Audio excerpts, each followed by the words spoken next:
I thought Crayo AI was going to be another one of those one-click viral video tools. About 30 minutes later, I realized that's not really what it's good at. So I stopped trying to make the perfect short. Instead, I challenged it to make one fast. I started with a simple idea, generated a script, added visuals, captions, voiceover, the whole thing.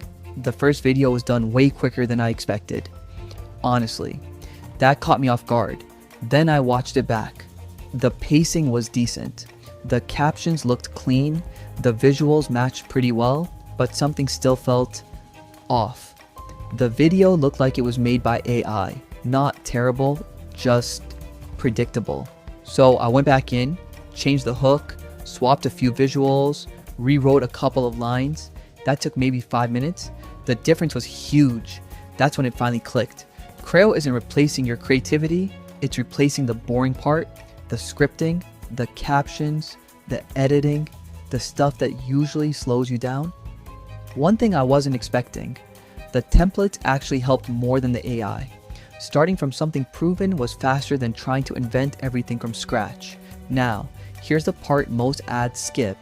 If you hit generate and upload the result without touching anything, don't expect miracles. Everyone else has access to the same AI. Your edits are what make the video feel original.